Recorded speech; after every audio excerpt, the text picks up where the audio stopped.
are several people who worked on this film. First of all, cinematographer Joe Maffrey.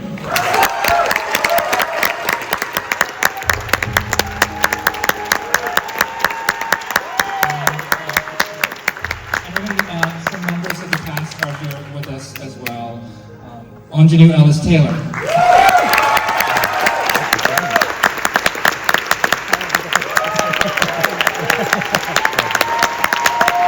Brandon Wilson.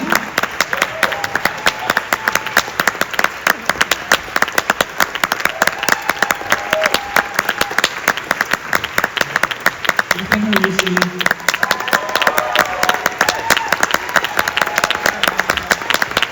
And Ramel Ross.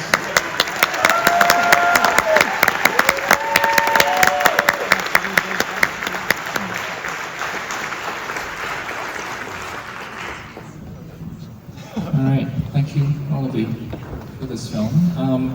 I'll start, Ramel, by asking you maybe to just tell us a bit about your encounter with this novel, when you first read it, and how you thought about it becoming a movie. Yeah, thanks for staying, you all. Yeah.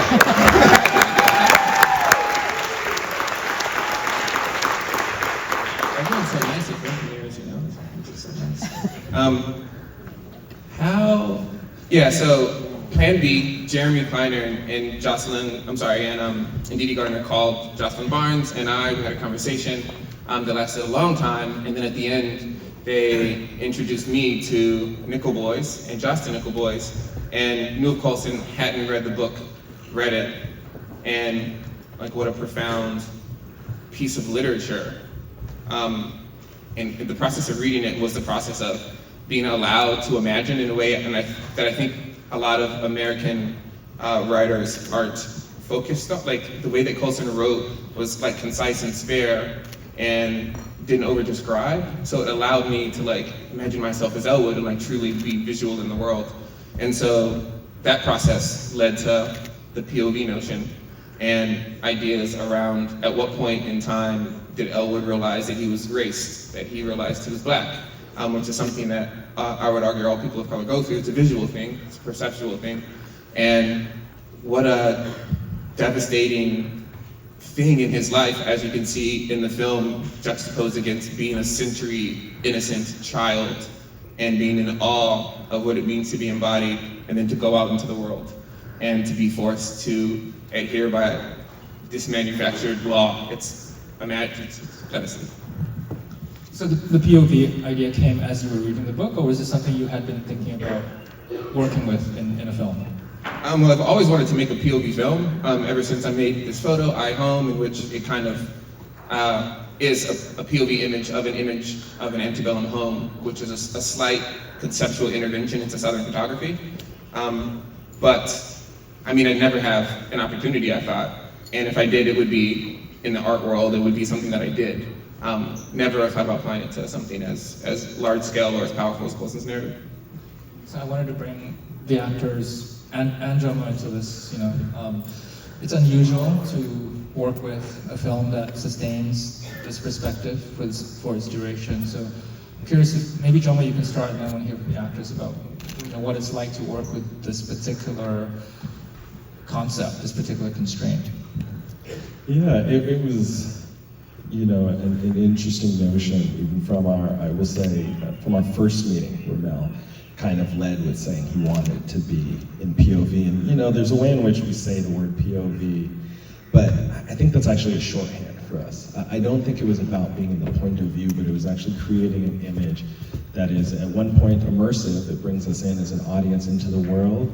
At a second point, it is implicative. It implicates us in the world that the image itself is seeing. And as a third point, it's an image that has a physical danger to it, that the image itself is navigating, trying to go through spaces that are naturally hostile to it. So we wanted to shoot these scenes not from outside, but be inside of the scene, where again, that image was under the very tension and the very stakes of the bodies who were also in these places. But, it was fundamentally totally different than anything I've ever shot before, conceptually and otherwise, and kind of forced you to totally rethink the gaze, where, I was talking to Aunjanue about this earlier tonight, where, you know, there was something, as a cinematographer, I, you know, often capture actors, if you can call it that, with the camera. But these are instances where, you know, Ramel, I, or our camera operator, Sam Ellison, who's also here, we're inside the scene. Like, we shared their space, you know, their holy space, their stage. We were inside of. So when Aunjanue gestures, she's gesturing at me. When the camera, when the hugs are happening, that's me as a cinematographer hugging the actor inside of the scene in a more emotionally kind of present way than I've ever done, which, you know, was an incredible experience. Incredible experience. Aunjanue, Brandon, Ethan, you want to talk a little bit about what it was like to work with this particular setup?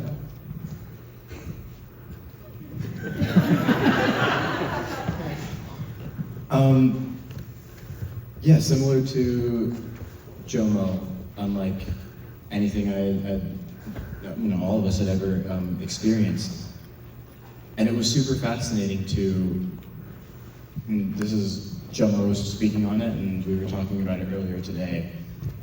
But in the same way that he had to kind of step into the space of an actor, that we had to, Brandon and I had to step into the space of a cinematographer, and being behind the camera or next to the camera or really close to Jomo, or, like contorting our arms to make it so that it was as realistic as possible, and close as possible to a POV shot.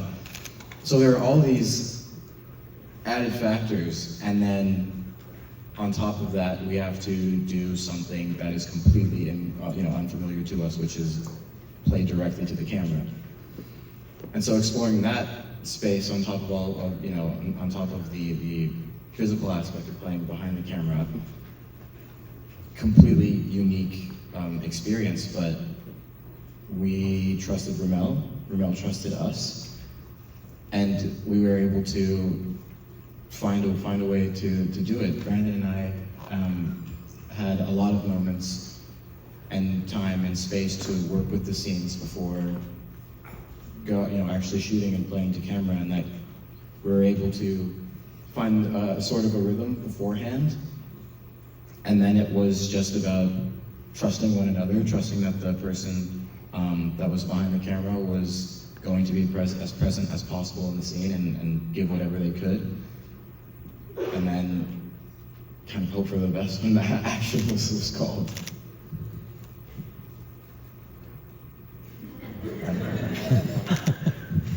He said most of it.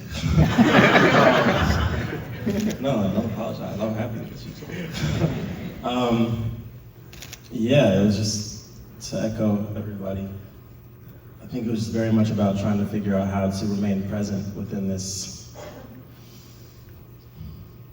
this kind of, I don't want to say divisive, but you put the camera in between us, and we're used to being able to play with one another and look into each other's eyes.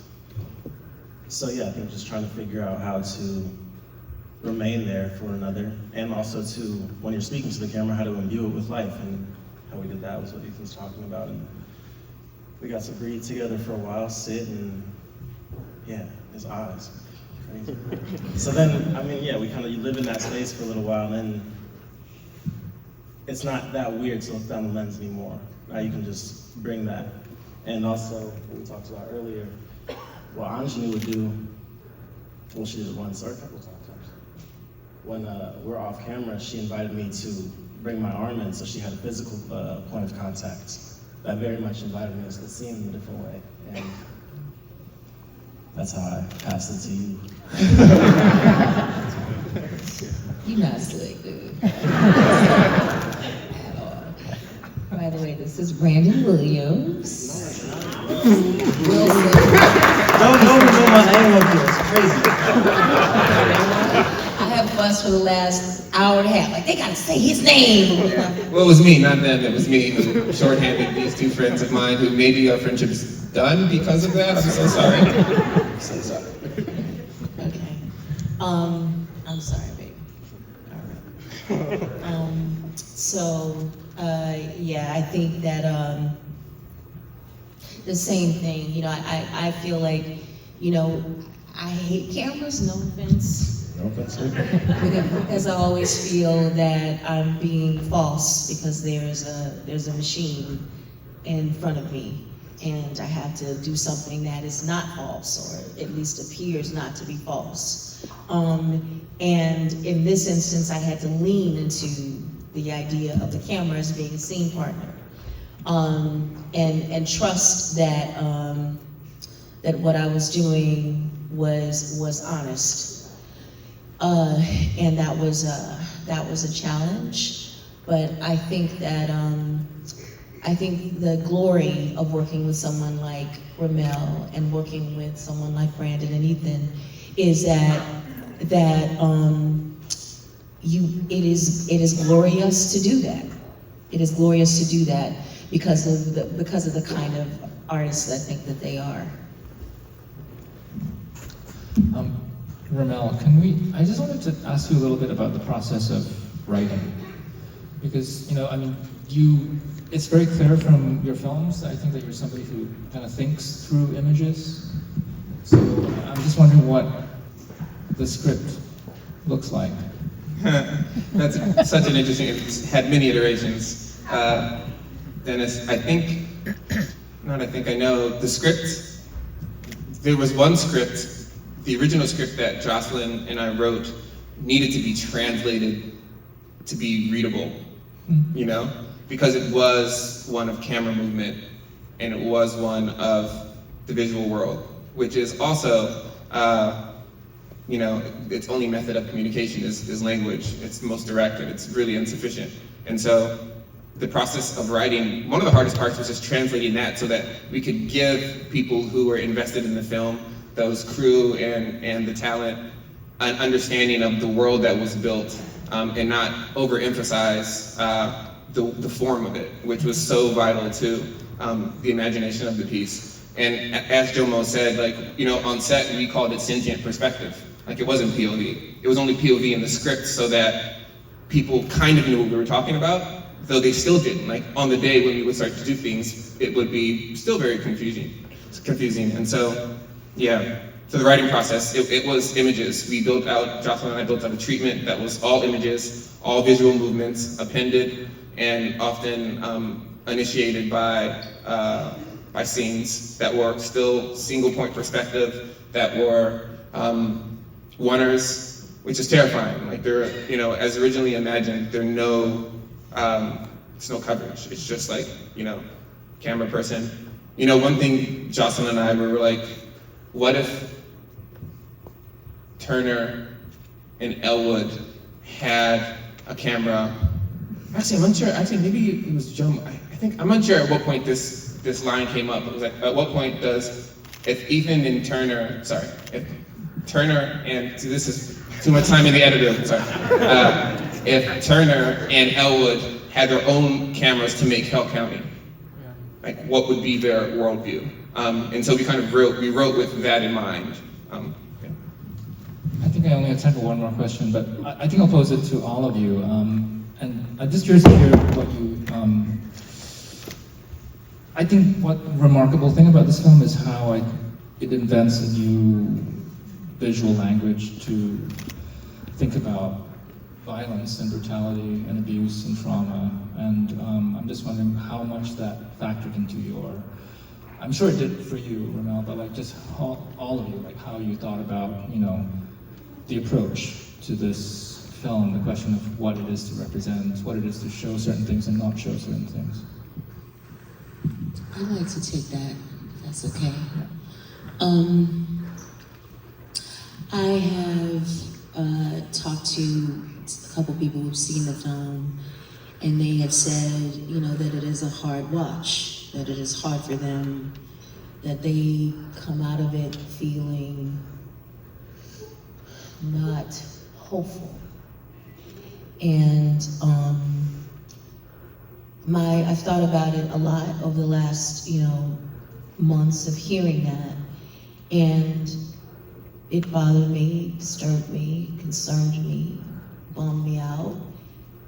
But when you see a film, or when you are in a witness of a process, of a witness of something that is about the brutalization of children. Children who have never gotten justice, essentially.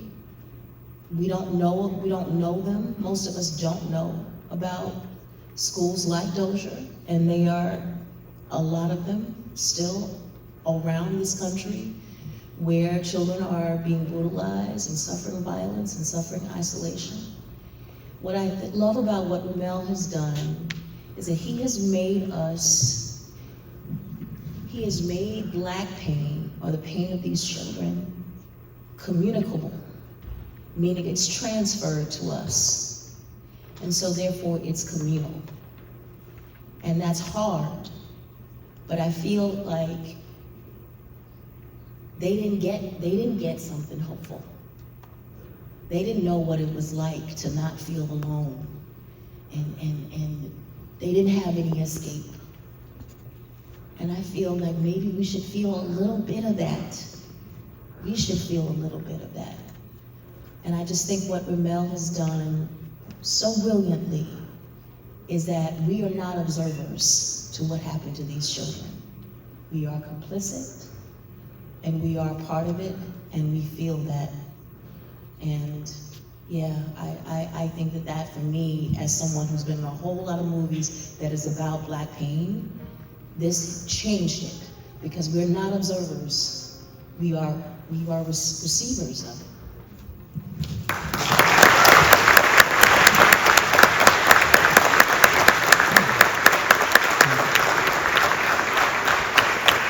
Thank you for that. I don't know that we can top that, so, but I really thank you to all of you for this film. Thank you for coming. Again, congrats. Shout out to all the crew and department heads here. Nick, Laura, Betsy, Brittany, we all have last names. Everyone else, you guys are the best.